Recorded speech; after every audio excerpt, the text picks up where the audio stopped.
समन्ता चक्रवालेषु अत्रा गच्छन्तु देवता सद्धम्मं मुनिराजस्स सुनन्तु सग्गमुक्कदं ධම්මස්සවන කාලෝ අයං බදන්තා ධම්මස්සවන කාලෝ අයං බදන්තා ධම්මස්සවන කාලෝ අයං බදන්තා නමෝ තස්ස භගවතෝ අරහතෝ සම්මා සම්බුද්දස්ස නමෝ තස්ස භගවතෝ අරහතෝ සම්මා සම්බුද්දස්ස නමෝ තස්ස භගවතෝ අරහතෝ සම්මා සම්බුද්දස්ස සමාධින් භික්ඛවේ භාවේත සමාහිතෝ භික්ඛවේ භික්ඛෝ යතා භූතං පජානාති කිංච යතා භූතං පජානාති රූපස්ස සමුදයංච අත්ථංගමංච වේදනාය සමුදයංච අත්ථංගමංච සංඥාය සමුදයංච අත්ථංගමංච සංඛාරා සමුදයංච අත්ථංගමංච විඥානස්ස සමුදයංච අත්ථංගමංචාති. ඒ අපගේ ශාස්ත්‍ර වූ සම්මා සම්බුදුරජාණන් වහන්සේට අප හැම දිනාගේම නමස්කාරය වේවා. සුපින්වත්නි, ඔබ හැම දිනාම මේ මොහොතේ ඊ타ම ශ්‍රද්ධාවෙන් ධර්ම ශ්‍රවණය කරන්නටයි බණහන්නටයි බලාපොරොත්තු වන්නේ. පින්වත්නි, බුදුරජාණන් වහන්සේගේ බුද්ධ වචනය Tamanගේ ජීවිතයට ගලපා ගනිද්දී හැම වෙලාවකම අභ්‍යන්තර වශයෙන් ඕලාරික කෙලෙස් වලින් නිදහස් වීමේ ඉලක්කය අරමුණු කරගෙන තමයි මුලින්ම ධර්ම මාර්ගයට බැහැ ගන්න ඕන. ඒකට හේතුව තමයි ඕලාරික කෙලෙස් එක්ක රහත් වෙනවා කියලා එකක් නැහැ. ඒ නිසා ඒක අජ්ජත්තික වශයෙන් බහිද්ධ වශයෙන් ඇතුළටයි එළියටයි දෙපැත්තටම විදර්ශනා කරන්න ඕනේ. විදර්ශනා කරනකොට තමයි ඕලාරික කෙලෙස් කැඩි කැඩි ගැලවි ගැලවි යන්නේ. සක්කාය දිට්ඨිය වගේ ඕලාරික කෙලෙස් කැඩීගෙන යන්නේ. ඒ ඕලාරික කෙලෙස් කැඩීගෙන ගියාට පස්සේ තමයි, ඒ කියන්නේ ඕරම්භාගික සංයෝජන තියාගෙන රහත් වෙනවා කියලා එකක් නැහැ. මුලින්ම මේ ඕලාරික කෙලෙස් ටික කඩා ගන්න ඕන. ඒ ඕලාරික කෙලෙස් ටික කඩා ගන්න ශ්‍රාවකේ හැම වෙලාවකම, ඒ කියන්නේ Tamanගේ පැත්තට විදර්ශනා කරන්න ඕන. ඒකට ධර්මයේ තියෙන අජ්ජත්තිකං වා කායේ කායානුපස්සී විහෙරති. ඇතුළටත් බලනවා, විදර්ශනා කරනවා මේකේ සත්වයක් පුද්ගලයෙක් නෑ නේද කියලා. දැන් අද ඉන්නව ගොඩාක් අය ඇතුළට විතරක් බලනවා. අජ්ජත්තිකං වා කායේ කායානුපස්සී විහෙරති, ඇතුළට බලනවා නෑ සත්වයක් පුද්ගලයෙක් නෑ, තමයි හුදු සංස්කාර පිටක් නේ ක්‍රියාත්මක වෙන්නේ කියලා. ඇතුළට බලනවා, එළියට බලන්නේ නෑ. දැන් බුදුරජාණන් වහන්සේ මතක් කරනවා, මහණෙනි එළියටත් ඒ විදියට බලන්න කියලා. බහිද්ධාවා කායේ කායානුපස්සී විහෙරති. ඒ කියන්නේ ඇතුළටත් බලනවා, එළියටත් බලනවා. මොකද එළියට බලන්න ඕන වෙන මොකුත් නෙමේ. ඇතුළේ සත්ව පුද්ගල භාවයේ අඩු වුණත් සමහර විට එළියේ සත්ව පුද්ගල භාවයේ වැඩි වෙන්න පුළුවන්. දැන් මම කියලා ඔළුවේ හැප්පෙන ගතිය අඩු වෙලා යනවා. හැබැයි මගේ දරුවා, මගේ බිරිඳ, මගේ ස්වාමියා, මගේ අම්මා නේද කියලා අර බාහිර සත්ව පුද්ගල භාවය වැඩි වෙන්න පටන් ගන්නවා. ඒ නිසා භාග්‍යවතුන් වහන්සේ මතක් කරනවා, අජ්ජත්තිකං වා කායේ කායානුපස්සී විහෙරති, මහණෙනි ඇතුළට බලන්න, ඒ වගේම එළියටත් බලන්න කියනවා. ඊට පස්සේ දෙපැත්තට බලන්න කියනවා. අජ්ජත්ත බහිද්ධා වා කායේ කායානුපස්සී විහෙරති. ඒ කියන්නේ ඇතුළටයි එළියටයි වේගයෙන් බලනකොට තමයි සම්පූර්ණයෙන්ම හිතේ විතර්ක වලට ඉඩක් නැතුව අර ඕලාරික කෙලෙස් ටික කැඩීගෙන යන්න පටන් ගන්නෙ. එහෙම නැත්තම් මේ ධර්මයේ අල්ල ගන්න හරිම අමාරුයි. විශාල අපහසුතාවයකට අපිට මුහුණ දෙන්න වෙනවා. අද අපිට මේ දේශනාව විදිහට සිහි කරන්නේ සංයුක්ත නිකායේ කන්දක වර්ගයට අයිති සමාධි භාවනා සූත්‍රය. ඒතර මේ දේශනාව සමාධිය සම්බන්ධව දේශනාවක්. ඇත්තටම සමාධිය කියනකොට මිච්ඡා සමාධිය කියලා එකකුත් තියෙනවා.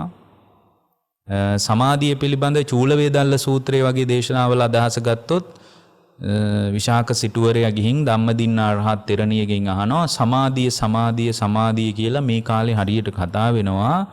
ආර්යාවනි මොකද්ද සමාධිය කියලා කියන්නේ? ඒතර එයත් අනාගාමී වෙච්ච කෙනෙක්. ධම්මදින්නාව රහත් වෙලා ඉන්නේ. අනාගාමී වෙච්ච කෙනෙක් රහත් ඇයි මෙහෙම එකක් ඇති වුණේ කියලා හිතෙන්න පුළුවන්. ඇත්තටම ධම්මදින්නාව ජීවිතේ නැවතත් මේ විශාක සිටුවරයා ඉන්න පළාතට එනවා. ඒ කියන්නේ ආ රහත් වෙලා ඉවර මොකද ආරාමෙට ගියාට පස්සේ විශාක සිටුවරයාම තමයි කරත් එක දාලා ආරාමෙට පිටත් කරලා යවන්නේ මට මහාන වෙන්න ඕන කිව්වම. ඉතින් ඊට පස්සේ ඒ ආරාමෙ ඉන්නෙත් නෑ මෙතන සම්බාධක වැඩි මට පුළුවන් නම් හුදේකලා කුටියක් හොයලා දෙන්න කිව්වම ඒ ආරාමෙනුත් කැලේට ගිහින් දැන් ආයෙ එනවා මේ විශාක සිටුවරයා ඉන්න පැත්තට. ඒතර මේ මිනිස්සුන්ට හිතෙන්න ඇති මේ ආවේ මොකටද දන්නේ නෑනේ සමහර විට මේ කෙලෙස් ඇවිසිලක් දන්නේ නෑනේ ආයෙත් කියලා හිතෙන්න ඇති. මොකද ආරාමෙත් ඉන්න බෑ මට කැලේක ඉන්න ඕන කියද්දී එහෙම ගියපු කෙනෙක් ආයෙ මොකටද මේ මං ඉන්න පැත්තට ආවේ. ඉතින් ඒක එකපාර අහන්න බෑනේ. ඔක ගිහින් අහන්න පුළුවන්ද මේ අනේ ආර්යාවනී ඔබතුමිය මෙහෙට ආවේ මේ කෙලෙස්වත් ඇවිස්සලාද කියලා ඔහොම මූණට අහන්න බෑනේ ගිහි කාලේ බිරිඳ වුණත්. ඒකට තමයි උපක්‍රමයක් පාවිච්චි කරන්නේ. හොඳයි එහෙනම් ඒක දැනගන්න පුළුවන් එකම දේ තමයි ප්‍රශ්න අහනවා ගිහි. ඊට පස්සේ තමයි විශාක සිටුවරයා ගිහින් ගිහි කාලේ බිරිඳ ධම්මදින්නා රහත් තෙරණියෙන් රහත් වෙලාද කියලා චෙක් කරන්න තමයි අතනම ප්‍රශ්න අහලා තියෙන්නේ. සම්පූර්ණ දේශනාව නොවුනත් ඒක යම් යම් දැන් ධර්ම කාරණා ස්පර්ශ වෙලා තියෙනවා. දැන් ඒක අහනවා මේ සමාධිය කියනවා මේ කාලේ මේ සමාධියත් වඩනවලු මොකද්ද මේ සමාධිය කියලා අහනකොට ධම්මදින්නා තෙරණිය කියන්නේ යම් කුසල්සිතක එකතාවයක් පවතිනවා නම් ඒක තමයි සමාධිය කියලා. කුසල්සිතේ යම් එකඟතාවයක් ඇද්ද එයයි සමාධිය. එතකොට එතන සම්මාදිට්ඨිය ඇති කරගන්න සම්මාදිට්ඨිය පූර්වාංගම වෙච්ච එතන සමාධියේ නියෝජනයක් තියෙනවා. නමුත් සමාධිය පිළිබඳ තාම කෙටි අදහසක් එතන ඉදිරිපත් වෙනවා කුසල් සිතේ පවතින එකඟතාවය කියලා. එතකොට සමාධිය කියන එක බුද්ධ කාලේ ඉතින් බොහෝ දෙනෙක් වැඩුවා. ඇත්තටම සමාධියක් වඩන්න ඕන. බුද්ධ දේශනාවල තියෙනවා ඥානතෝ අහම් භික්කවේ පස්සතෝ ආසවානං කයං වදාමි. මහණෙනි දන්න කෙනාටයි දකින්න කෙනාටයි ආශ්‍රව ප්‍රහාණය වෙනවා කියලා මම දේශනා කරනවා කියලා සමහර තැන්වල තියෙනවා. ඥානතෝ අහම් භික්කවේ පස්සතෝ ආසවානං කයං වදාමි. මහණෙනි ඥානතෝ දන්න කෙනාට පස්සතෝ දකින්න කෙනාගේ තමයි මං ආශ්‍රව සම්පූර්ණයෙන්ම ක්ෂය වෙනවා කියලා කියනවා. එතකොට දැන් මෙතන වචන දෙකක් තියෙනවා ඥානතෝ පස්සතෝ කියලා. දන්නවා දකින්නවා කියලා. දැනගත්තාම තමයි දැකගන්නේ. දැන ගැනීම එකයි දැක ගැනීම එකයි.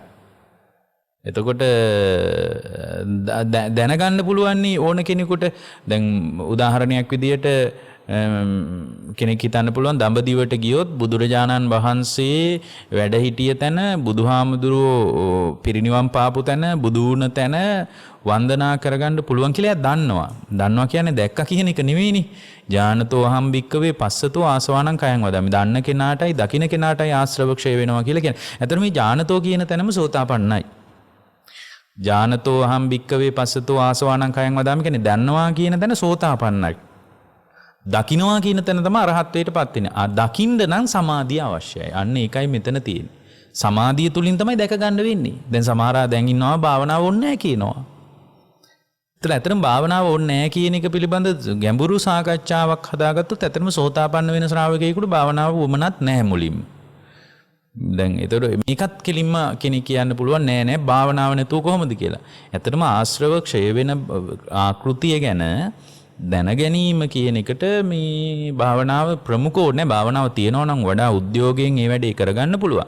හැබැයි අර පස්සතෝ කියන එක ඥානතෝ අහම් භික්කවේ පස්සතෝ කියන තැන දැක ගන්නවා කියන තැන සමාධියෙන් තමයි දැක ගන්න තියෙන්නේ. ඒ නිසා මේ සමාධිය කියන එක අපිට නිකම්ම අයින් කරන්න පුළුවන් එකක් නෙමෙයි. දැන් සමාධිය වඩන හැම කෙනෙක්ම යථාර්ථය අවබෝධ කරන්නේ නැහැ. සමාධිය දකින හැම කෙනෙකුටම පින්වත්නි යථාර්ථය අවබෝධ වෙන්නේ. දැන් අසිත කාල දේවල වගේ අය සමාධිය දියුණු කරපු අය. නමුත් ඒ අය බඹලෝගියා. එහෙනම් බඹලෝගියා කියන එකෙන් තේරෙනවා එහෙනම් සම්පූර්ණයෙන්ම නිකලෙස් භාවයක්වත් මේ විඥානයේ නොපැළවෙන තැන ඒ කියන්නේ පතිට්ටි පිහිටි විඥානයකට තමයි යාගේ මේ ආහාරය සැපයලා තියෙන්නේ. අපපතිට්ඨිත විඥානයකට දැන් මෙතන ඇත්තටම පින්වත්නි මේ සම්මා සමාධිය කියලා කියන්නේ අපපතිට්ඨිත විඥානෙ ඉලක්ක කරගත් එකක්. ඒ සම්මා සමාධිය තුලින් හිත වැඩෙනකොට ඒ විඥානෙ පිහිටන්නේ නැහැ කොහෙවත්. එතකොට දැන් මිච්ඡා සමාධිය හෝ ඊට පහලින් තියෙන අපි මේ සාමාන්‍ය ಭಾರತයේ කතා කරන සමාධියක් දිනු කළොත් ඒ දිනු කරන සමාධිය තුල විඥානෙ පිහිටනවා. ඒක පතිට්ඨිස් නැතයි. සම්පූර්ණ විඥානේ පිහිටන ස්වභාවයක් තියෙනවා. එතකොට විඥානේ නොපිහිටන තැනකට දියුණු වෙන සමාධියට තමයි කියන්නේ සම්මා සමාධිය කියලා. ඒක ඉතින් ගැඹුරින් කතා කරනකොට එහෙමයි. දැන් මේ දේශනාවේ තියෙනවා සමාධින් භික්කවේ භාවේත සමාහිතෝ භික්කවේ භික්ඛු යථා භූතං පජානාති. පින්වත්නි මහණෙනි සමාධිය දියුණු කරගන්න. අන්න එහෙමයි පටන් ගන්නෙ. සමාධිය දියුණු කරගන්න. භාවේත සමාහිතෝ භික්කවේ සමාධිය දියුණු කරගන්න. යථා භූතං පජානාති. යථා භූත අවබෝධයේ පිණිස සමාධිය දියුණු කරන්න. ඊට පස්සේ උන්වහන්සේ මතක් කරනවා යථා භූතං පජානාති කිංච යථා භූතං පජානාති. මොකක්ද යථා භූත වශයෙන් දැනගන්නේ? මොනවා ගැන දැන මේ සමාධියත් එක්ක මිශ්‍ර වෙන යථා භූත දැන ගැනීම මොකද්ද? අන්න එහෙමයි අහන්නේ. රූපස්ස සමුදයංච අත්තංගමංච. රූපේ හට ගැනීමයි නිරුද්ධ වීමයි. ඊට පස්සේ වේදනාය සමුදයංච අත්තංගමංච. වේදනාවේ හට ගැනීමයි නිරුද්ධ. අන්න එහෙමනම් මෙතන හරි ලස්සන එකක් මතුවෙනවා.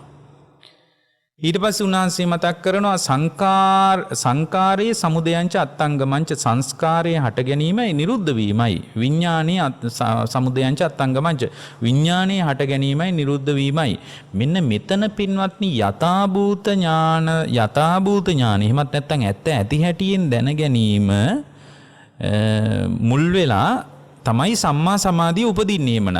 ඇයි භාග්‍යවතුන් වහන්සේ මතක් කරන සමාධිය දැනගන්න. එතකොට මේ සමාධිය කියලා කියන්නේ යථාභූතම් පජානාති. යථාභූත වශයෙන් යම් දෙයක් දැන ගැනීම මුල් කරගෙනයි මේ සමාධිය උපදින්නේ. එතකොට මොනව දැන ගැනීමද? රූපේ හට ගැනීමයි නිරුද්ධ වීමයි දැන ගැනීම මුල් කරගෙන තමයි සම්මා සමාධිය ආభాෂයේ ලබන්නේ. එතකොට සම්මා සමාධිය තුල දැන ගැනීමක් තියෙනවා නම් රූප වේදනා සංඥා සංකාර විඥාන කියන පංචස්කන්ධේ හට ගැනීමත් අත්ංගමයක් දැන ගැනීම තුල තමයි සම්මා සමාධියේ ආවේනික පරිස්කාරය ආවේනික වපසරිය. එතකොට මෙන්න මේ කාරණේ නැතුව සම්මා සමාධිය කොච්චර එහෙම දියුණුවක් නැහැ. මේ සමාධිය කියලා එකක් ಭಾರತයේ ඕන තරම් තිබුණා. දැන් එතකොට අපට තේරෙනවා සම්මා සමාධිය කියන ස්වභාවය රූප වේදනා සංඥා සංකාර විඥාන කියන පංචස්කන්ධේ හට ගැනීම සහ නිරුද්ධ වීම මුල් කරගෙන පවතින එකක්. ඒකෙන් පරිබාහිර එකක් නෙමෙයි. ඒතකොට ඒකෙන් පරිබාහිර එකක් නෙමෙයි නම් රූප වේදනා සංඥා සංකාර විඥාන කියන පංචස්කන්ධ ලෝකයේ අවබෝධය තුල නම් සම්මා සමාධියට යම් කෙනෙකුට එන්න පුළුවන් වෙන්නේ. ඊට පස්සේ භාග්‍යවතුන් වහන්සේ ඒක විස්තර කරනවා. දැන් සමාධි භාවනා සූත්‍රයේ මේ ගැන භාග්‍යවතුන් වහන්සේ එකින් එකට විස්තර කරනවා. උන්වහන්සේ ඊළඟට මතක් කරනවා කෝච බික්කවේ රූපස්ස සමුදයෝ. දැන් ඔන්න සම්මා සමාධිය කරහා පිවිසෙන ශ්‍රාවකයෙක්ගේ වපසරිය ගැන තමයි මේ කතා කරන්නේ. කෝච බික්කවේ රූපස්ස සමුදය. රූපේ හට ගැනීම යනු කුමක්ද? දැන් මේකනේ දැනගන්න ඕන. මේක දැනගන්නකොට එයා සම්මා සමාධියට පිවිසෙනවා. ඇත්තටම මේ කාරණය ගැන අපිට බොහොම පළල්ව කල්පනා කරන්න ඕන. දැන් බුද්ධ කාලයේ ගොඩාක් ಭಾರತೀಯ මුනිවරු අතර ශ්‍රමණ කණ්ඩායම් අතර මේ සමාධිය කියලා එකක් තිබුණා. හැබැයි ඒ අයගේ සමාධිය දැන් මිච්ඡා සමාධියයි සම්මා සමාධියයි වෙන් වෙන තැනත් මෙතන තේරෙනවා. මෙතන වෙන් වෙන දොර පේනවා. හේතුව තමයි බුද්ධ කාලයේ හිටපු ಭಾರತೀය ශ්‍රමණ කණ්ඩායම් වල තිබුණු සමාධිය මේ පංචස්කන්ධයේ හට ගැනීම නිරුද්ධ වීම මුල් කරගෙන පැවතුණු එකක් නෙමෙයි. ඒතකොට අනේ නොවන නිසා තමයි මිච්ඡා සමාධිය වෙන්නේ. එහෙනම් සම්මා සමාධිය වපසරිය අපට පේනවා. සම්මා සමාධිය කියන්නේ පංචස්කන්ධ ධර්මයේ හට ගැනීම නිරුද්ධ වීම පිළිබඳ මේ පවතින හිතේ එකඟතාවයේ මුල් වෙච්ච එකක් තමයි සම්මා සමාධිය කියලා කියන්නේ. දැන් ಭಾರತයේ බුදු කෙනෙක් විතරයි මේ කතාව කිව්වේ.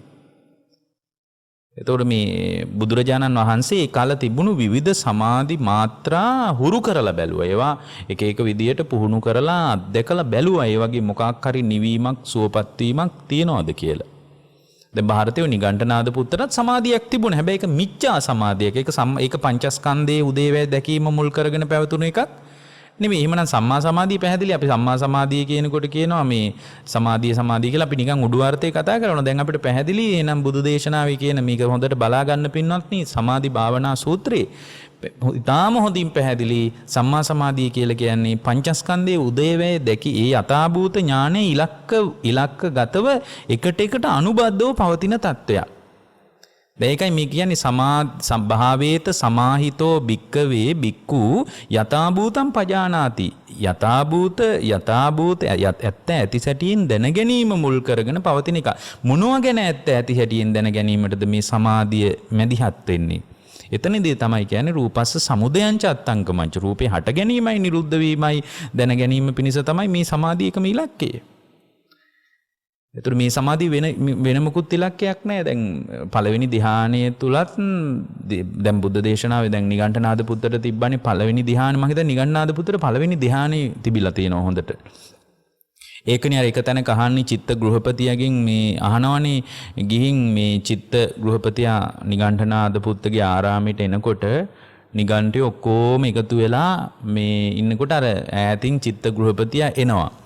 එනකොට අර නිගණ්ඨයොන්ට කියනවා ඔය එන්නේ ශ්‍රමණ ගෞතමයන්ගේ ප්‍රධාන පෙළේ සුදු අඳින ශ්‍රාවකෙක් ඔය එන්නේ. ඒ නිසා අපි පොඩ්ඩක් සද්ද නැතුව ඉමු. ඉතින් ඔය අපි පැත්තටත් එන එකේ අපි ඔය පාඩුවේ ඉමු. හැබැයි දැන් නිගණ්ඨනාද පුත්තට උවමනාව තිබුණා මේ පිරිස අතර Tamanගේ තියෙන මේ අර හුදු ඥානයේ දැනුම භාග්‍යවතුන් වහන්සේට අභිබවා ගියපු එකක් කියලා හඟවන්න මෙයාට උවමනාවක් තිබුණා.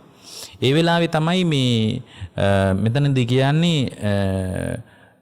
චිත්ත ගෘහපතියාගෙන් මේ විතක්ක ਵਿਚාර නැති ධ්‍යානයක් ශ්‍රමණයන් වහන්සේ ගෞතමයන් වහන්සේ දේශනා කරනවා. එතකොට විතක්ක ਵਿਚාර නැති ධ්‍යානයක් ඔබතුමා විශ්වාස කරනවද කියලා අහනවා. එතකොට චිත්ත ගෘහපති එකපාරම කියනවා අපෝ මං ඕක විශ්වාස කරන්නේ නැහැ කියනවා. එතකොට අර චිත්ත ගෘහපතිය ඉස්සරහා නිගණ්ඨනාද පුත්ත තමන්ගේ ගෝලයන්ට කතා කරලා කියනවා බලන්න මේ සුදු අඳින ප්‍රධාන ශ්‍රාවකෙක් ශ්‍රමණ ගෞතමයන්ගේ මේ චිත්ත ගෘහපතියාවත් බුදුරජාණන් වහන්සේ විතක්ක ਵਿਚාර නැති ධ්‍යානයක් පිළිගන්නේ නැල්ලු. බලන්න මෙච්චර සුදු අඳින ශ්‍රාවකෙක් ශ්‍රමණ ගෞතමයන්ගේ කිට්ටුම කෙනෙක්වත් මේක පිළිගන්නේ නැත්තම් වෙන කවර කතාවද කියනවා. එතකොට චිත්ත ගෘහපතියා කියනවා මං ඔබ කියන කතාව මේ ඔබ ඔය කියන විශ්වාස කරනවාද කියන එක මම පිළිගන්නේ නැහැ කියනවා. මම ඒ සමාපත්තිය අත්දකින්නවා කියනවා. ඒ අත්දකින්න සමාපත්තිය මුණ ගැහෙන්නේ උදේ වැය දකීම තුලමයි කියනවා. අන්න එතනත් අපට පැහැදිලි වෙනවා මේ උදේ වැය කතාවක්. එතන පංචස්කන්ධය කියලා නෑ. උදේ වැය කියන එකෙන්ම තේරෙනවා හට ගැනීමයි නිරුද්ධ වීමයි කියන එක. එතකොට මේ හට ගැනීමයි නිරුද්ධ වීමයි කියන කතාව නිගණ්ඨනාද පුත්තට අමුතු කතාවක්. ඒකනේ යා ඒක පිළිගන්න ලෑස්ති උනේ නැත්තේ. ඒක වෙනමම කතාවක්. ඉතින් ඒ නිසා ඒක ඒ පිළිබඳ ඊටාම ඒ වෙන දේශනාවක්. නමුත් ඒක අපි අතිරේක කතාවක් විදිහට කිව්වේ. දැන් මේ දේශනාවේ අපි බලමුකෝ කෝච බික්කවේ රූපස්ස සමුදයෝ. දැන් මේක දැන ගැනීම තුළ තමයි මේ සමාධි ස්පර්ශ වෙන්නේ. රූපේ හට ගැනීම මහණෙනි රූපේ හට ගැනීම යනු කුමක්ද? පින්වත්නි මෙතනමයි මේ ප්‍රශ්නේ ලියා ගන්න තියෙන්නේ. රූපේ හට ගැනීම යනු කුමක්ද? ඉද බික්කවේ බික්කු අභිනන්දති අභිවදති අජ්ජෝසාය තිට්ඨති. අන්න එතන වචන තුනක් තියෙනවා. මොනවද වචන තුන?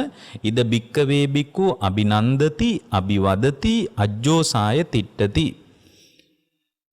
යමක් සතුටෙන් පිළිගන්නවා නම් ඒ වගේම දෙවෙනි කාරණේ තමයි අභිවදති.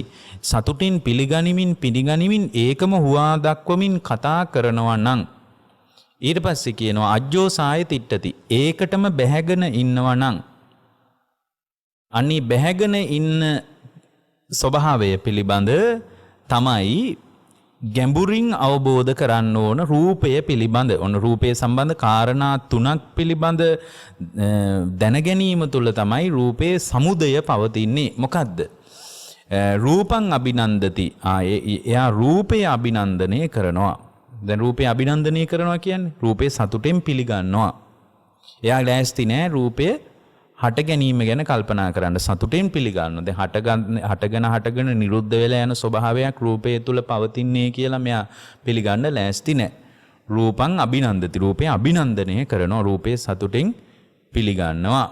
ඊට පස්සේ අභිවදති. රූපයේ පිළිබඳ ඒ පිළිගනිමින් රූපය ගැනම සතුටෙන් කතා කරනවා. ඊට පස්සේ අජ්ජෝතාය තිට්ඨති. රූපයේ පිළිබඳ රූපයේ කෙරෙහි බැසගෙන ඉන්නවා. අනි බැසගෙන ඉන්න එකට කියනවා රූපේ හට ගැනීම. ඔන්න ඕක තමයි රූපේ හට ගැනීම. ඊට පස්සේ උන්වහන්සේ මතක් කරනවා තස්ස රූපං අභිනන්දතෝ අභිවදතෝ අජ්ජෝසාය තිට්ඨතෝ uppajjanti නන්දි. යම් කෙනෙක් රූපේ සතුටින් පිළිගන්නවා නම් රූපං අභිනන්දතෝ ඊට පස්සේ අභිවදතෝ රූපේ පිළිබඳ අගය කරමින් වර්ණනා කරමින් එයා සතුටෙන් කතා කරනවා නම් ඊට පස්සේ අජ්ජෝසාය තිට්ඨතෝ ඒකම සතුටෙන් ඒකටම බැහැගෙන ඉන්නවා නම් එහෙම බැහැගෙන ඉන්න එක්කනා තමයි uppajjati නන්දි. අන්නේ බැහැගෙන ඉන්නකොට යාට රූපේ කෙරෙහි ආසාවක් උපදිනවා.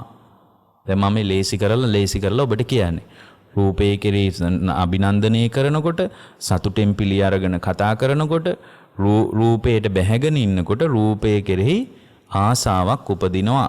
යා රූපේ නන්දි තදුපාදානං මහණෙනි ඒකම තමයි රූපේ උපාදානය. එතන තමයි රූපය උපාදානය වෙන්නේ. තස්සූපාදාන පච්චයෝ භව අන්නේ උපාදානයට අනුව එයාගේ භවය හට ගන්නවා. උපාදානයට අනුව එයාගේ භවය හට ගන්නවා. භව පච්චයා ජාති භවයට අනුව එයාගේ ජාතිය පහළ වෙනවා. ජාති පච්චයා ජරා මරණ ශෝක පරිදේව දුක්ඛ දෝමනස් උපායාස. ජාතිය අනුව ජරා මරණ ශෝක පරිදේව දුක්ඛ දෝමනස් උපායාස. එතකොට මෙන්න මේ රූපය අභිනන්දනය කිරීම නිසා රූපයට බැස ගැනීම නිසා රූපේ මුල් කරගෙන රූපයට කිඳා බැහිම නිසා රූපය ගැන කතා කිරීම නිසා මේ සාංශාරික ජාලයේ ගැට ගැහෙනවා කියන එක අවබෝධ කර ගැනීම මුල් කරගෙන තමයි සම්මා සමාධිය පවතින්නේ. සම්මා සමාධිය වපසරිය උපමනයි පින්වත්නි. බුදු කෙනෙක් දේශනා කරන සම්මා සමාධියේ ඉලක්කය ඔච්චරයි. ඔන්න ඕක අවබෝධ කරගන්න තමයි සම්මා සමාධියේ රුකුලක් ගන්න අවශ්‍ය වෙන්නේ. ඊට පස්සේ භාග්‍යවතුන් වහන්සේ මතක් කරනවා ආයම් භික්කවේ රූපස්ස සමුදය. පින්වත් මහණෙනි මේ තමයි රූපේ හට ගැනීම. මේක තමයි රූපේ හට ගැනීම. ඊට පස්සේ භාග්‍යවතුන් වහන්සේ ওই විදිහටම වේදනාව සම්බන්ධවත් කියනවා. ඒ කියන්නේ වේදනාව සම්බන්ධව භාග්‍යවතුන් වහන්සේ මතක් කරනවා වේදනාවේ හට ගැනීම යනු කුමක්ද? මොකද වේදනාය සමුදයංච අත්තංගමංච මෙන්න මේ දෙක දැන ගැනීම පිණිස තමයි සම්මා සමාධිය අපිට උදව්වක් අවශ්‍ය වෙන්නේ. ඒ නිසා මුලින්ම මේක හටගන්න විදිය ගැන කියනවා. වේදනාවත් ওই විදියටම තමයි පින්වත්නි හටගන්නේ. වේදනාව කෙරෙහි අභිනන්දනය කරමින් වේදනාව පිළිබඳ සතුටින් කතා කරමින් වේදනාවට බැස ගනිමින් වේදනාව සතුටින් පිළිගනිද්දී ඒ ආගේ කරද්දී ඒ ගැන කතා කරද්දී ඒකට බැසගෙන ඉද්දී යම් කෙනෙකුට වේදනාව සම්බන්ධ කැමැත්තක් උපදිනවා. අන්නේ කැමැත්තම තමයි උපාදානය. එහෙමනම් ඒකම තමයි උපාදානය. ඒ උපාදානයට අනුව වේදනාව උපාදානය වීම නිසා ඊට අනුව භවය හැදෙනවා. භවය හැදුනාම භවපච්චයා ජාති භවයට අනුව ජාතිය පහළ වෙනවා. ජාතියට අනුව ජරා මරණ ශෝක පරිදේව දුක්ඛ දෝමනස් උපායාස පහළ වෙනවා. එතකොට මෙන්න මේ තුල මේ උපාදානීය වීම වේදනාව උපාදානීය වීම නිසා උපාදානීය වෙන්නේ නිකම්ම නෙමෙයි. උපාදානයේට වචන තුනක් බලපානවා. මොකද්ද වචන තුල? අභිනන්දති, අභිවදති, අජ්ජෝසාය තිට්ඨති. සතුටෙන් පිළිගන්නවා. ඊට පස්සේ සතුටෙන් පිළිගනිමින් කතා කරනවා. වේදනාව කෙරෙහි බැහැගෙන ඉන්නවා. ඇත්තටම බැහැගෙන ඉන්නේ මේක දන්නේ නැතිකමට. දැන් බැහැගෙන ඉන්නේ වෙනම කොටවත් නෙමෙයි. මේ උදේවැය කතාවේ යාට තේරෙන්නේ නැහැ. හට ගැනීමයි නිරුද්ධ වීමයි තමයි මේ තුල පවතින්නේ කියලා යාට තේරෙන්නේ නැහැ. එයා හිතන්නේ මේ යම් සැප වේදනාවක් තියෙනවා නම් ඒක එක දිගට පවතින එකක් කියලා එයාගේ ඔළුවේ වැඩ කරන්නේ. දැන් වේදනාවේ හටගත්ත තැනම නිරුද්ධ වෙනවා කියලා එයාට අදහසක් නැහැ. එතකොට මේ වේදනාව ඒ නිසා යාට මේ හටගෙන නිරුද්ධ වෙනවා කියන කතාව දැනගන්න තමයි සමාධිය අවශ්‍ය වෙන්නේ. දැන් මෙතන යාට සම්මා සමාධිය නැති වුණොත් මේ හටගෙන නිරුද්ධ වෙන කතාව තේරෙන්නේ නැහැ. සමහරවිට මේ බණක් අහනකොට තේරෙන්න පුළුවන්. නමුත් ඒ තේරීම සම්පූර්ණයෙන්ම අපි මතක් කරා අපි මුලින්ම මතක් කළේ භාග්‍යවතුන් වහන්සේ වදාරේ ඥානතෝ අහම් භික්කවේ පස්සතෝ ආසවාණං කයං වදාමි. ආශ්‍රව ක්ෂය වීම පිණිස මේ පස්සතිය පිණිස ඥානතෝ අහම් භික්කවේ පස්සති දැන ගැනීම පිණිස මේක ඕන. ඒතුව තමයි මේ බණ ටික අහගෙන ඉන්නකොට යම් කෙනෙකුට දැනගන්න පුළුවන්.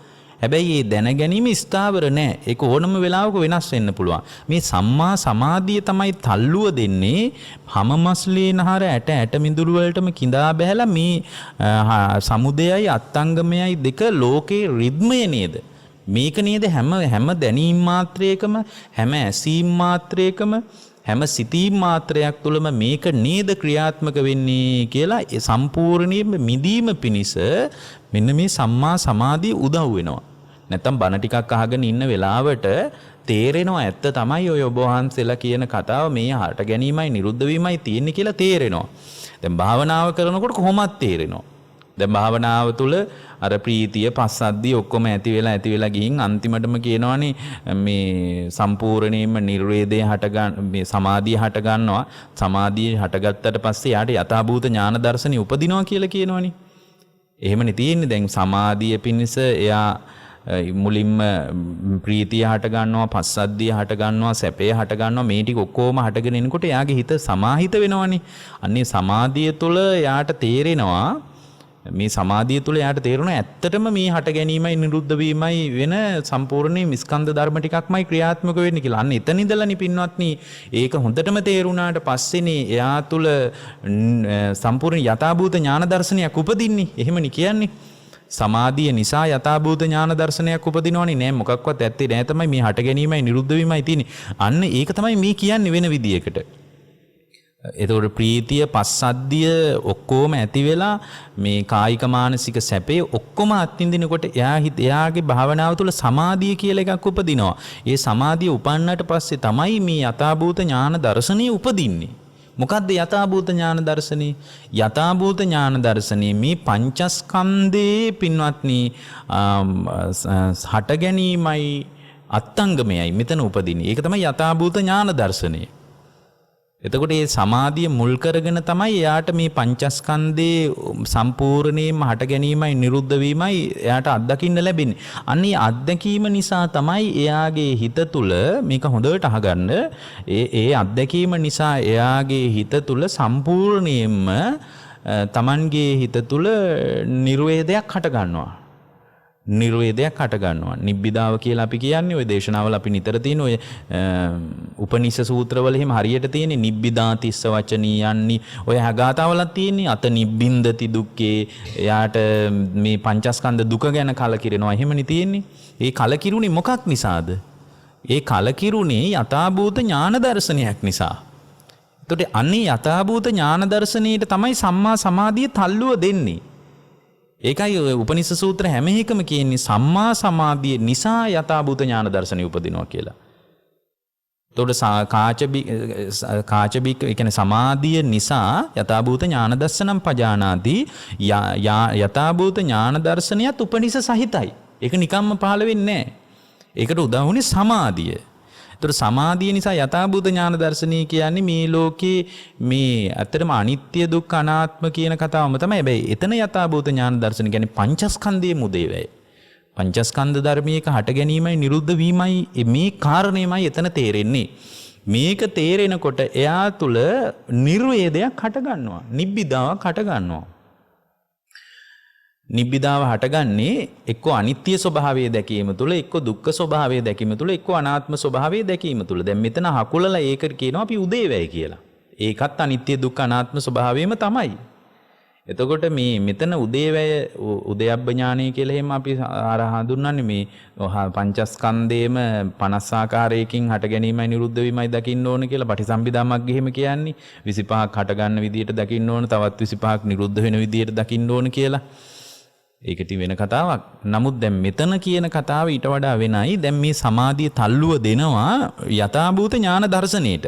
යථාභූත ඥාන දර්ශනයට යථාභූත ඥාන දර්ශනය කියන්නේ ලෝකේ කිසිම දෙයක් නෙමෙයි. මේ රූප වේදනා සංඥා සංකාර විඥාන කියන පංචස්කන්ධේම ඇත්ත කතාව දැනගන්න. මොකක්ද ඇත්ත කතාව? එක දිගට පවතින්නේ නැහැ. ඒක තමයි ඇත්ත කතාව. එතකොට එක දිගට පවතින්නේ නැහැ කියලා කියන්නේ මේක හට ගැනීමයි නිරුද්ධ වීමයි හට ගැනීම මේ ටික විතරමයි තියෙන්නේ. එතකොට මේ ටික නම් තියෙන්නේ හට ගැනීම නිරුද්ධ වීම අතර දෝලණය වෙවි නම් මේක ඉස්සරහට යන්නේ. ඉතින් ඒක යාට මෙච්චර කල් තේරුන්නේ නැහැ. මෙයාට දැන් ඒක තේරුනේ සමාධිය නිසා. සමාධිය නිසා යථාභූත ඥාන දර්ශනයත් යථාභූත ඥාන දර්ශනය නිසා නිර්වේදයක් උපන්නා. නිර්වේදය කියන්නේ අපි ඔය නිර්වේදය ගැන ගොඩක් දේශනා කරලා තිනවා. කලකිරීම. මෙතන කලකිරින්නේ මොකක් ගැනද? මෙතන කලකිරින්නේ පංචස්කන්ධය ගැන. වෙන මොකක්වත් ගැන නෙමෙයි ඇත්තටම. කලකිරෙනවා කියනකොට මිනිස්සු බය වෙන්නේ මිනිස්සු හිතාගෙන ඉන්නේ gedare එපා වෙයි කියලා. මෙහෙම එකක් නෙමෙයි මෙතන පංචස්කන්ධ. පින්වත්නි යථාභූත ඥාන දර්ශනේ පංචස්කන්ධය ගැන ඇවිල්ලා කලකිරීම වෙන එකක් ගැන එන්න විදිහක් නැහනේ. යථාභූත ඥාන දර්ශනයාවේ කලකිරීමට නම් යථාභූත ඥාන දර්ශනයාවේ පංචස්කන්ධයේ උදේවැය ගැන නම් කලකිරීම වෙන එකක් වෙන්න විදියක් නැහනේ. ඒක ගැනම නේද එහෙමනම් කලකිරෙන්නේ. පංචස්කන්ධය ගැන තමයි කලකිරෙන්නේ. කලකිරීම නිසා ඊටා වැදගත් දෙයක් වෙනවා. කලකිරීම මුල් කරගෙන පින්වත්නි හිතේ විරාගයක් උපදිනවා. විරාගය කියන්නේ නොයල්මක් හට ගන්නවා. නොයල්ම. එතකොට මොනවා ගැනද එතනත් නොයල්ම ඇති වෙන්නේ? මොනවා සම්බන්ධ වුණද නොයල්ම හටගන්නේ? ඒ නොයල්මත් පංචස්කන්ධය ගැන. ඇයි ඉතින් මේ පංචස්කන්ධය ගැන කලකිරලා වෙන එකක් ගැන නොයල්ම හට ගන්නවා නම් ඒක ප්‍රායෝගික නෑනේ. මිනිස්සු හිතාගෙන ඉන්නවා නොයල්ම කියනකොට එනං ගෙදර එපා වෙයි, දරුවා එපා වෙයි, රත්තරන් බඩු එපා වෙයි. හැබැයි ඉතින් මෙහෙමයි. මේ තමන්ට තමන්ව අතහැරීගෙන යනකොට අරවා නිරහයසින් අතහැරෙනවා. ඒක වෙන කතාවක් ඒක. දැන් අපි බැලුවල්මට මේ හිතනවා මේ ඔක්කොම එපා වෙයි කියලා. එහෙම නෙමෙයි. නිර්වේදය හටගන්නේ පංචස්කන්ධය තුල නම් ඒ පංචස්කන්ධය මුල් කරගෙන හටගත්ත නිර්වේදය නිසා නම් විරාගාය විරාගාතිස්ස වචනියම් විරාගයක් උපදිනවා. ඒ කියන්නේ නොයල්මක් හටගන්නවා. මොනවා ගැනද? නොයල්ම හටගන්නේත් පංචස්කන්ධ ධර්මයේ ගැන. දැන් නොයල්ම හටගත්තේයි පංචස්කන්ධේ හටගෙන නිරුද්ධ වෙලා යනවා කියලා සමාධිය මුල් කරගෙන යක් දැනගන්නවා. ඒක හොඳටම තේරෙනවා උපනිෂ සූත්‍ර මාලාව බැලුවට පස්සේ. උපනිෂ සූත්‍රවල මේ කතාව තමයි දිගින් දිගට කියන්නේ. නමුත් දැන් මේ සමාධි භාවනා සූත්‍රය කියන කතාව තවදුරටත් පැහැදිලි කරන්න මම මේ උපනිෂ සූත්‍ර කතාව කියන්නේ. සමාධිය, ඊට පස්සේ යථාභූත ඥානය, ඊට පස්සේ විරාගය, යථාභූත ඥානය, ඊට පස්සේ නිර්වේදය, ඊට පස්සේ විරාගය. විරාගය නිසා විමුක්තිය. මිදීමක් හට ගන්නවා. මිදීම කියන්නේ විමුක්තිය කියන්නේ මිදීම. මොන වගේ මිදීම ගැනද?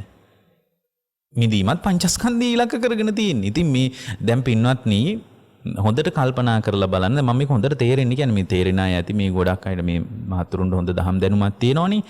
එතකොට පංචස්කන්ධය පිළිබඳ යථාභූත ඥාන දර්ශනයට ආපු නිසා පංචස්කන්ධය පිළිබඳ නිර්වේදයක් හටගත්තා. පංචස්කන්ධය පිළිබඳ නිර්වේදයක් හටගත්ත නිසා පංචස්කන්ධය පිළිබඳ නොයල්මක් හටගත්තා. විරාගයක්. පංචස්කන්ධය පිළිබඳව නොයල්මක් හටගත්ත නිසා වෙන එකක් සම්බන්ධව මිදීමක් ඇති වෙන්න විදියක් නැහැ. පංචස්කන්ධයේ සම්බන්ධවම මිදීමක් ඇති වෙනවා. පංචස්කන්ධයේ සම්බන්ධවම මිදීමක් ඇති වෙච්ච නිසා පංචස්කන්ධය තුලින් මිදුණා කියලා ඥානයක් උපදිනවා. අකුප්පා චේතෝ විමුක්තිය. මිදුණා කියන්නේ මම මෙබඳු දුකකින්, මම මෙබඳු කර්මකාර දෙයකින්, මම මේ වගේ දෙයකින් නිදහස් වුණා නේද කියලා මේ එයාට සම්පූර්ණයෙන්ම මිදීමක් හට ගන්නවා. මිදීමේ ඥානයක් උපදිනවා. දැන් ඇත්තටම මේක අපි එක විදිහට අපිට පැහැදිලි කරන්න පුළුවන්. දැන් මේ කාරණා ටික ASCII මේ කියන පණිවිඩය හොඳටම තේරුම් මේ මිදීම නිසා ඉතින් අන්තිමට මේකත් එයා මේ ඒ තුලම මේ ප්‍රතිවේක්ෂණා කර ඉන්නවා. ඉතින් මිදිච්ච කෙනෙකුත් ඊට වඩා කරන්න දෙයක් නැහැ නේ. මිදිච්ච කෙනෙකුත් ඕකම කල්පනා කර ඉන්නවා මම මේ බදු දුකකින් නිදහස් වුණා නේද කියලා.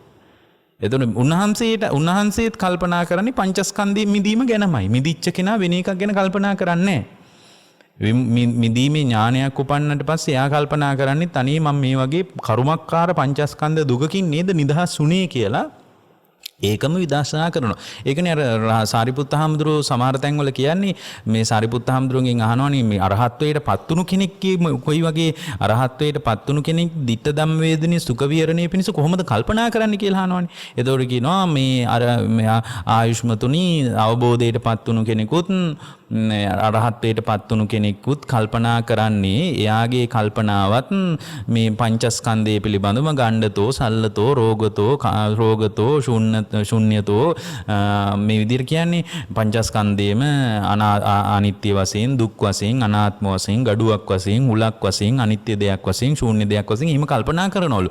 එහෙම කල්පනා කර ඉන්නකොටමලු ditta ධම්ම වේදිනිය සුඛ විහරණය උපදින්නේ.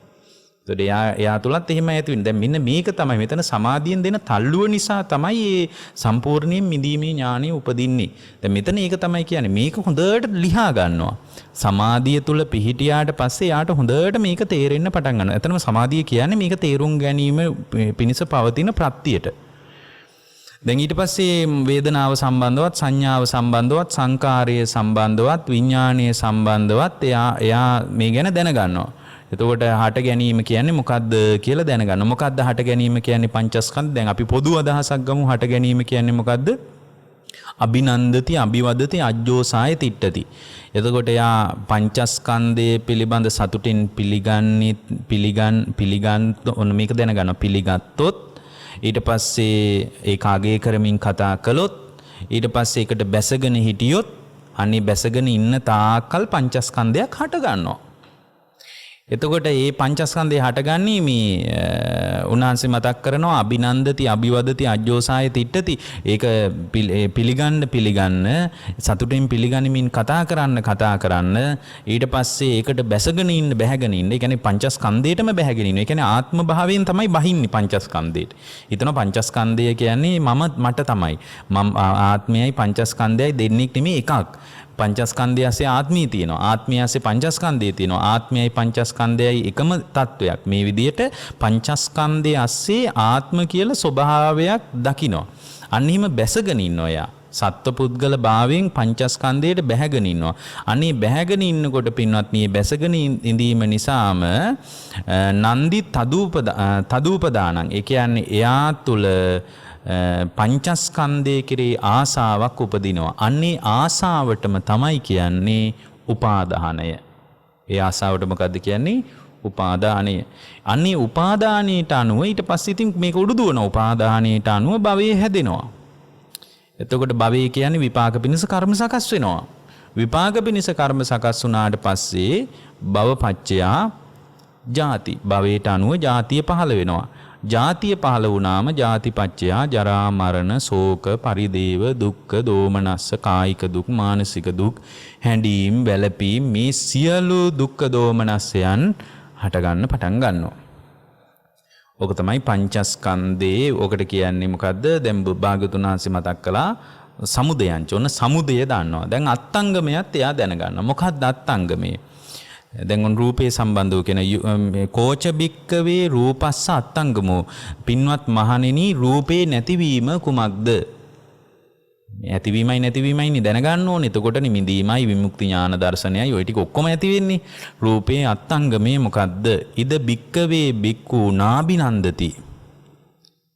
ඒතර රූපේ හටගත්ත නිසානේ පවතින්නේ. දැන් රූපේ නැති කිරීම අත්ංගමේ දැනගන්නවා. ඉද බික්කවේ බික්කු නාබිනන්දති නාබි වදති නාජ්ජෝසාය තිට්ඨති.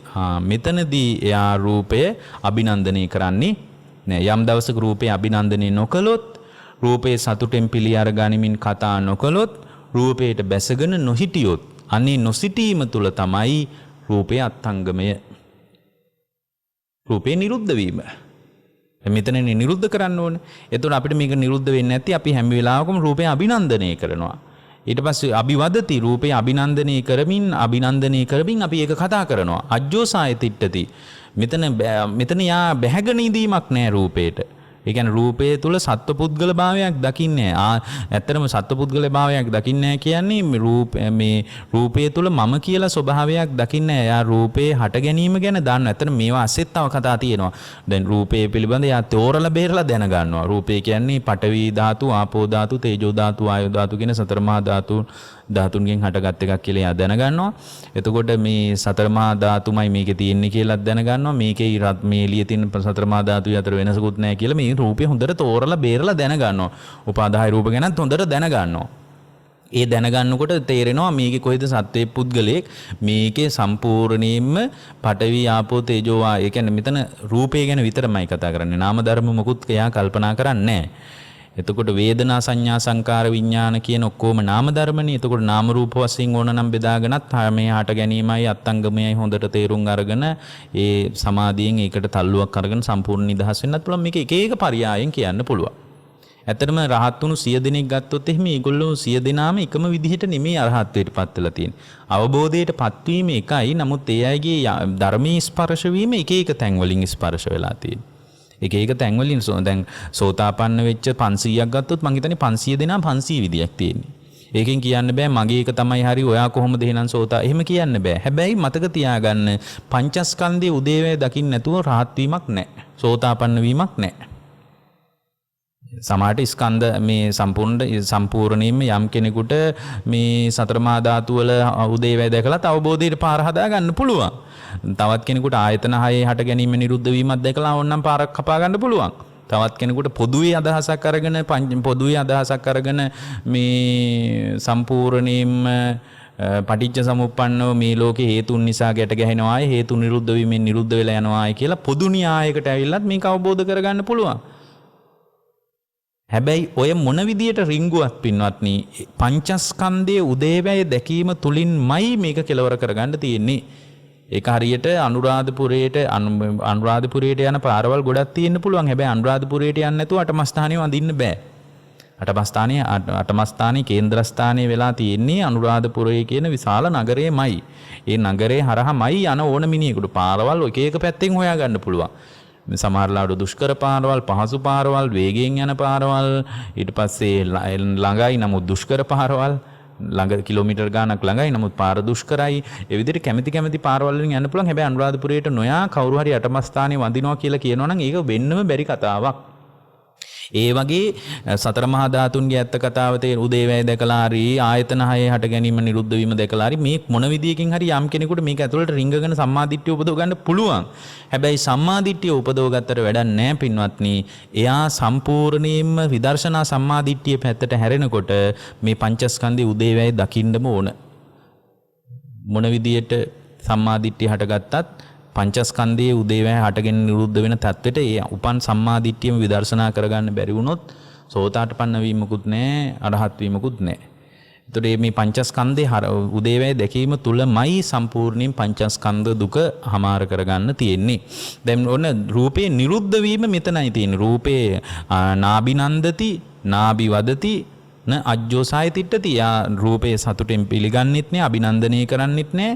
ඊට පස්සේ රූපයට බැහැගන්නෙත් නෑ, රූපයට බැහැලා කතා කරන්නෙත් නෑ. මොකක්වත් එයාට නෑ. එතන තමයි රූපේ නිරුද්ධ වීම තියෙන්නේ. තස්ස රූපං අනබිනන්දති අනබිවදතෝ අනවජ්ජසාය තිට්ඨතෝ යා රූපේ නන්දිසා නිරුජ්ජති. අන්න රූපේ නිරුද්ධ වීම ගැන කියනවා. මොකද්ද?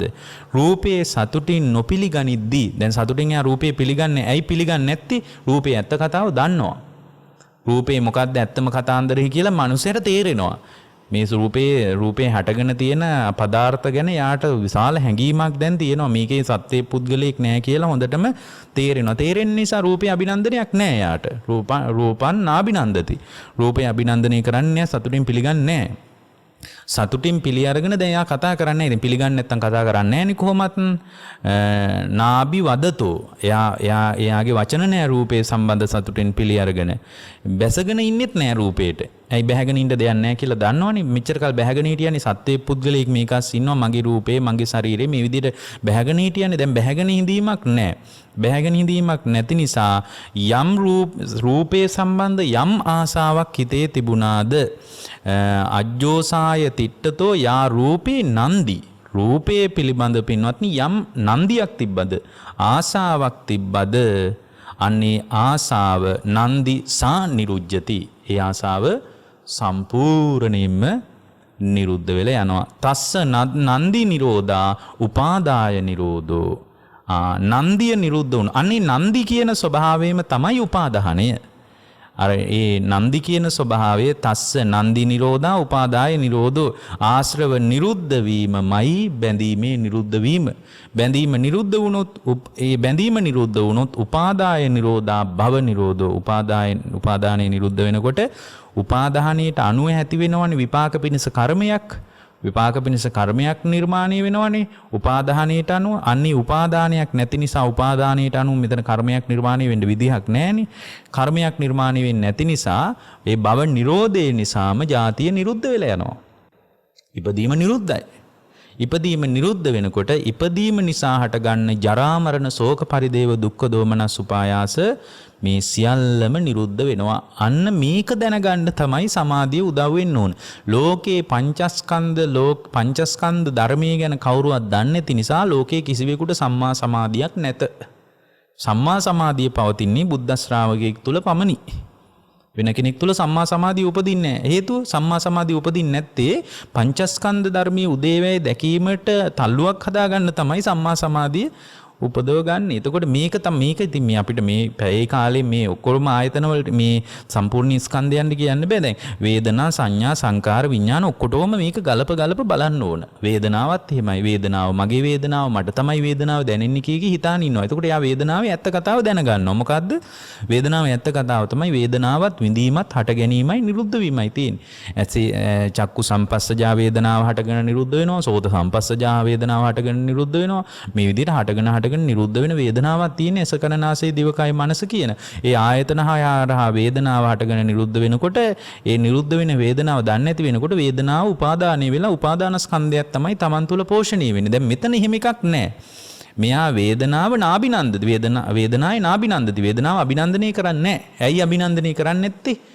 ඔබ වහන්සේ කියපු නිසා අපි අභිනන්දනය නොකර ඉන්නම් කියලා නෙමෙයි. එයාට දැනෙනවා, හදවතට දැනෙනවා වේදනාව කියන්නේ චක්කු සම්පස්සජා වේදනාවත් හටගෙන නිරුද්ධ වෙනවා. සෝත සම්පස්සජා වේදනාවත් හටගෙන නිරුද්ධ වෙනවා. හටගෙන නිරුද්ධ වෙවි යන වේදනාවක් නම් තියෙන්නේ. අභිනන්දනය කරන්න දෙයක් නැහැ. ඇයි? හටගත්ත තැනම නිරුද්ධයිනේ.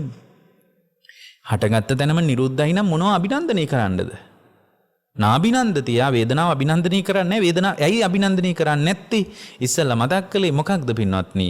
යථා භූතම් පජානාති. ඇයි මේ දේශනාවේ කිව්වනේ? යථා භූතම් පජානාති කිංචි යථා භූතම් පජානාති. මොකක්ද යථා භූතම් පජානනය කියලා කියන්නේ? වේදනාය සමුදයංච අත්තංගමංච. වේදනාවේ හට ගැනීමයි නිරුද්ධ වීමයි හොඳට තේරෙනවා. ඒකේ යථාභූත කතාව දන්නවා. ඇත්ත කතාව දන්නවා. මොකක්ද ඇත්ත කතාව? අකණ්ඩව පවතින චක්කු සම්පස්සජා වේදනාවක් හෝ රූප සම්පස්සජා වේදනාවක් හෝ මේ වේදනාකාය තුනයිනේ තියෙන්නේ නේද? චක්කු සම්පස්සජා වේදනාව නිසා වේදනා තුනක් හට ගන්නවා. ඒකත් හරි. එතකොට මේ වේදනා ඇස කන නාසය දිවකය මනස කියන ආයතන 6 ඇතුලේමයි පින්වත්නි වේදනාව හටගන්නේ. ඇසේ ස්පර්ශයෙන් මයි වේදනාවට. හැබැයි ඇසේ ස්පර්ශයෙන් හටගත්ත වේදනාව හටගත්ත තැනම නිරුද්ධ වෙනවා. ඒ නිරුද්ධ වෙච්ච නිසා තමයි කනේ ස්පර්ශයෙන් වේදනාව හටගන්නේ. දැන් මේ වෙලාවේ වුණත් ඒක නෙවෙන්නේ. අපි ඕක කියලා තියෙනවා මේ ප්‍රඥා නාලිකාවෙන්ම කීප වතාවක්. මේ වෙලාවේ මේ දෙක හටගෙන නිරුද්ධ වෙන නිසා තමයි ඔබට මාව ඇහෙන්නේ. මං කියන එක ඇහිලා ඔබට මේ චක්කු සෝත සම්පස්සජා වේදනාවක් හටගන්නවා. හටගත්ත තැන නිරුද්ධ වෙනවා. එතකොට මේ නිරුද්ධ වෙච්ච නිසා තමයි මාව ඔබට පේන්නේ. ඔබට ඒකම තේරෙනවනේ. පෙනීම දැකීම ඇහිීම ඔක්කොම එකට පවතින්නේ නැහනේ. පෙනෙන වෙලාවට ඇහෙන්නේ නැහනේ. එක වෙලාවක ආයතනයක් පවතින වෙලාවට ඉතුරු ඉන්ද්‍රියන් විදියටනේ ක්‍රියාත්මක වෙන්නේ. සියලු ආයතන එක දිගට පවතින්නේ නැහනේ. දැන් ඇස ආයතනයක් වූ කල්ලි කන ආයතනයක් නොවේනේ. එතකොට එහෙම මෙන්න මේක දැනගත්තට පස්සේ අභිනන්දනය කරන්නේ නාබිනන්දති. වේදනාව අභිනන්දනය කරන්නේ නැහැ. වේදනාව අභිනන්දනය කරන්නේ නැහැ කියලා කියන්නේ මෙයා සතුටින් පිළි අරගෙන කතා කිරීමකුත් නැහැ. අනබි වදතෝ අජ්ජෝසාය තිට්ඨතෝ අජ්ජෝසාය තිට්ඨති වශයෙන් යාට වේදනාවට බැහැ ගැනීමක් නැහැ. බැස ගැනීමක් නැති නිසාම පින්වත්නි යාගේ විඳීම නිරුද්ධ වෙලා යනවා. විඳීම නිරුද්ධ වෙලා යන්නේ. ඒ බැසගෙන නොසිටීම නිසාම පින්වත්නි ඒ ගැන ආසාවක් එයා තුල පවතින්නේ නැහැ. ඒ ආසාවක් නොපවතින නිසා ඒ හටගත්ත වේදනාව නිරුද්ධ වෙලා යන බව එයා දැනගන්නවා. එහෙමනම් හටගත්ත වේදනාව නිරුද්ධ වෙලා යනකොට එයාට වේදනාව උපාදානීය වෙන්නේ. අන්න එතන උපාදානීය වේතර ඇත්තටම හටගෙන නිරුද්ධ වෙලා යනවා කියලා හටගෙන නිරුද්ධ වෙලා යනවා කියලා දැනගත්තට පස්සේ වචන දෙකකින් ඒක ප්‍රතික්ෂේප වෙන්නේ. එකක් තමයි මේ ආශ්‍රව වලින්, අනිත් එක තමයි උපාදානීය ස්වභාවයෙන්. එතකොට ඒ වේදනාව අනාශ්‍රවයි, ආශ්‍රව සහිත නැහැ, උපාදානීය ස්වභාවයක් නැහැ. ඇයි හටගෙන නිරුද්ධ වෙනවා කියලා දැන ගැනීම තුළ ආශ්‍රව වලින් තෙත් වෙන්නේ නැහැ මේ වේදනාව. උපාදානීය ස්වභාවයකුත් නැහැ. ඒතර ආශ්‍රවත් නැහැ, උපාදානීය ස්වභාවයකුත් නැති නිසා එතන සම්පූර්ණයෙන්ම වේදනාව උපාදාන ස්කන්ධයක් විදිහට ක්‍රියාත්මක වෙන්නේ. ඒ නොවීම නිසාම පින්වත්නි සම්පූර්ණයෙන්ම එයාගේ ජීවිතේ උපාදානයක් නැති නිසා ඒ උපාදානයට අනුව විපාක පිණිස කර්ම හැදෙන්නේ නැහැ නේ. උපාදානෙ හේතු කරගෙන විපාක පිණිස කර්ම හැදෙන්නේ. විපාක පිණිස කර්ම හැදිච්ච නිසානේ පින්වත්නි ජාතිය කියලා එකක් පහළ වෙන්නේ. ඒතර ජාතියක් පහළ වෙන්න විදියක් නැහැ. මොකද ඒකට අදාළ ඉන්ධන සැපීලා නැහැ නේ. ජාතිය නැති නිසා ජරා මරණ ශෝක පරිදේව දුක්ඛ දෝමනස් උපායාස මේ සියල්ලම නිරුද්ධ වෙලා යනවා. මෙන්න මේ කතාව රූප වේදනා සංඥා සංකාර විඥාන කියන පංචස්කන්ධය පිළිබඳ හට ගැනීමයි නිරුද්ධ වීමයි. අයම් භික්කවේ පංචස්කන්ධෝ අත්තංගම. මේක තමයි පින්වත් මහණෙනි පංචස්කන්ධේ නිරුද්ධ වීම. ওই විදියට විඳින දේවල්, හඳුන ගන්න දේවල්, හිතේ ඇති වෙන සංස්කාර මේ සියල්ල පිළිබඳවම විඥානස්කන්ධේ විඥාන එහෙම අපි විඥානය ගැන වෙනමම අපි මතකයි අපිට එක දේශනාවක් දිගට කරා විඥානීක එක තැන් වලින් තෝරලා. ඒතර විඥානයේ හටගෙන නිරුද්ධ වෙනවා කියලා හොද්දටම දාන්නවා දැන් මේ දේශනා මාලා අහන අය. ඒ නිසා එතකොට ඔබට හොඳටම තේරුණා එතන අභිනන්දනය කරන්න, අභිවදනය කරන්න, අජ්ජෝසාය තිට්ඨති වශයෙන් බැහැ ගන්න මොකක්වත් නැහැ කියලා දැනගන්නවා. ඒ දැන ගැනීම නිසාමයි උපාදානෙ. අන්නේ ඒක තමයි යථාභූත ඥාන දර්ශනය. විඥානයේ නිසා උපදින යථාභූත ඥාන දර්ශනය. ඒ ඥාන දර්ශනය නිසා තමයි ඉදිරියට සම්පූර්ණයෙන් විමුක්තිය කරා මිදීමේ ඥානේ කරාම Tamanව හසුරුවාගෙන යන්නේ. හැබැයි මේක නිකම්ම ඇති වෙන්නේ නැහැ. ඒකත් මතක තියාගන්න ඕනේ. ඔකට හරි ලස්සන දේශනාවක් ධර්මයේ තියෙනවා. එක තැනක තියෙනවා කතමෝච භික්කවේ අරියෝ සම්මාදිට්ඨි ස උපනිසෝ ස පරික්කාරෝ කියලා. ඒ කියන්නේ පින්වත්නි මේක තියෙන්නේ මහා චත්තාරිසක සූත්‍රේ. මහා චත්තාරිසක සූත්‍රයේ තියෙනවා මහණෙනි මම නුඹලාට සම්පූර්ණයෙන්ම නිදොස් වූ ප්‍රත්‍ය සහිත වූ පිරිවර සහිත වූ සම්මා සමාධිය දෙසන්නම්. අන්න එහෙම ඒ වාක්‍යයේ තියෙන්නේ. කතමෝච භික්කවේ අරියෝ සම්මා සමාධි ස උපනිසෝ ස පරික්කාරු. මහණෙනි තොබලාට මම ඒක සම්පූර්ණ අර්ථය ඒ විදිහටම ගත්තොත් නුඹලාට මම නිදොස් වූ ප්‍රත්‍ය සහිත වූ පිරිවර සහිත වූ සම්මා සමාධිය දේශනා කරන්න.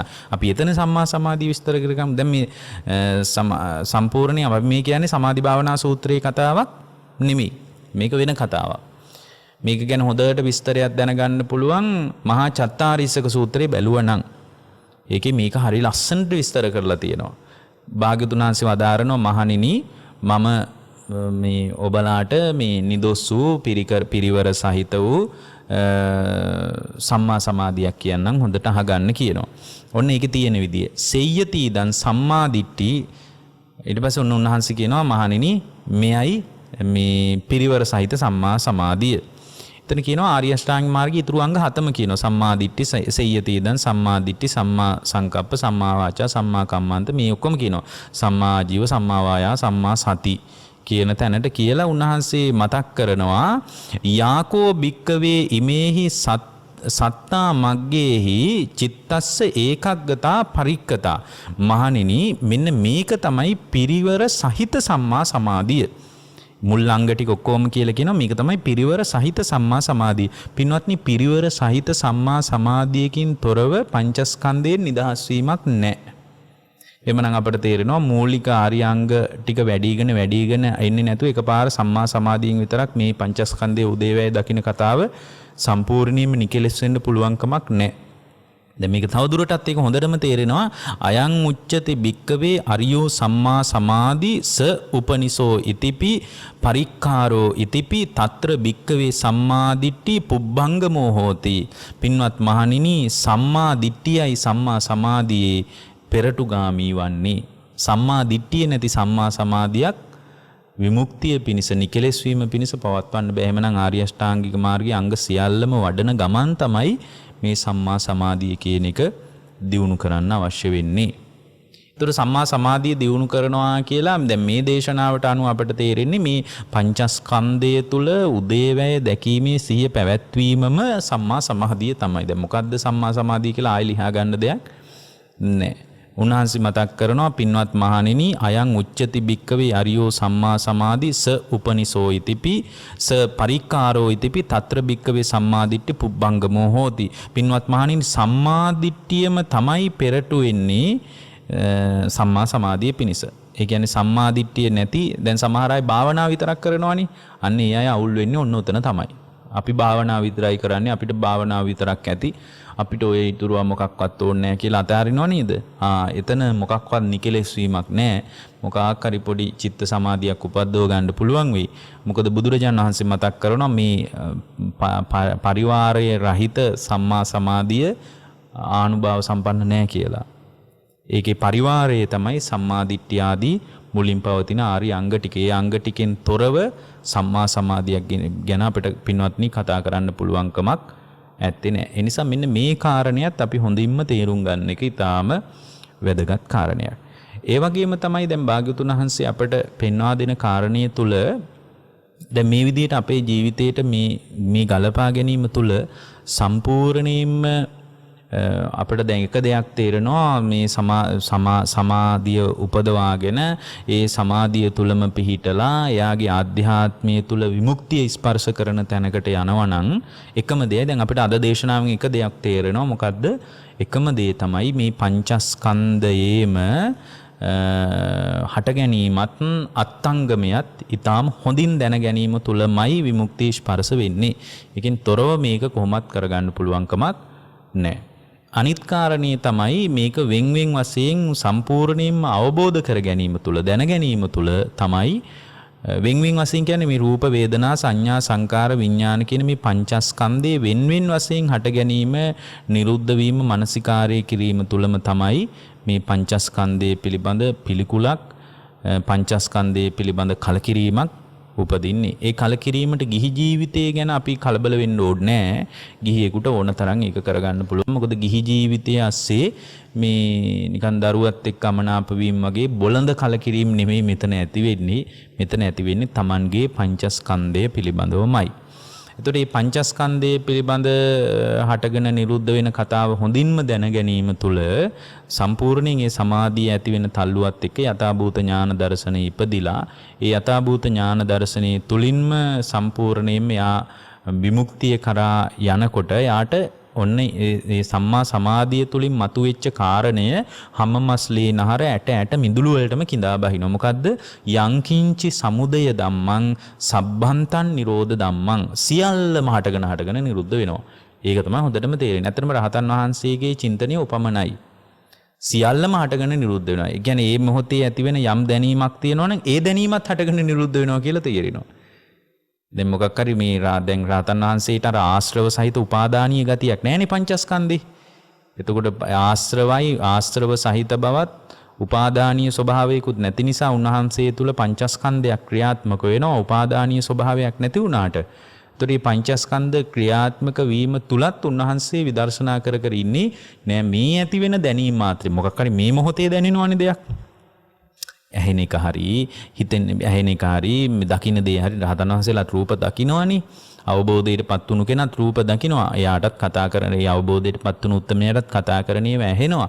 ස්පර්ශය දැනෙනවා. හැබැයි දැනීම තුල නැත්තේ මොකද්ද? ආශ්‍රව සහිත බවයි උපාදානීය ස්වභාවයයි නෑ. උපාදානීය ස්වභාවයට අනුව භවය හැදිලා ජාතිය හැදිලා ජරා මරණ මේ ටික උඩුදුවන්නේ නෑ.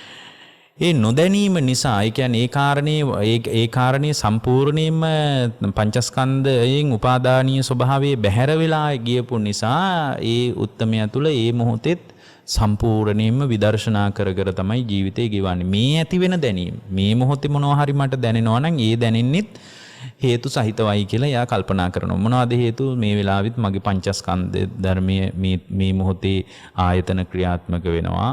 එතකොට මේ මොහොතේ මන් තුළ ජීවිතේන්ද්‍රී රූපේ ක්‍රියාත්මකයි. ඊට පස්සේ ආස්වාස ප්‍රාස්වාස වැඩ කරනවා. මගේ මොළේ හොඳට ක්‍රියාත්මකයි. ඊට පස්සේ මම බරපතල විදියට ගැඹුරු නින්දකට මං වැටිලා නැහැ. ඒ නිසයි මට මේ දැනෙන්නේ. මේකත් නිකන් හැඟීමක් විතරයි. මේ තුලත් කිසිම ගණ්ඩ සාරයි හොඳයි සැපයි සනීපයි කියලා ගන්න දෙයක් නැහැ. මේකත් ඇති වෙලා නැති වෙලා යන එකක් කියලා ඒ මොහොතේ අත්දකින්න දැනීමත් විදර්ශනා කර තමයි ඒ ජීවිතේ ගෙවෙන්නේ. ඒ කියන්නේ එහෙමනම් අපිට එකක් තේරෙනවා සියල්ල තුලම හට ගැනීමයි නිරුද්ධ වීමයි දැකීමටමයි සමාධිය පාවිච්චි කරන්න ඕන. ඒකයි අපි කිව්වේ යංකින්චි සමුදය ධම්මං සබ්බන්තං නිරෝධ ධම්මං. සියල්ලම හටගෙන නිරුද්ධ වෙනවා. පංචස්කන්ධ ධර්ම සියල්ල තුලම හටගෙන නිරුද්ධ වෙනවා කියන දැක්මටයි සමාධිය උදව් කරගන්න ඕන. එවැනි සමාධියක් උපදවා ගැනීම පිණිස පංචස්කන්ධයේම හට ගැනීම නිරුද්ධ වීම දැකීම පිණිස පංචස්කන්ධයේම සමුදය සහ අත්ංගමයේ දැන ගැනීම පිණිස මේ අද අපි මතක් කරපු සමාධි භාවනා සූත්‍රය ඔබට උපකාර වේවා හේතු වාසනා වේවා.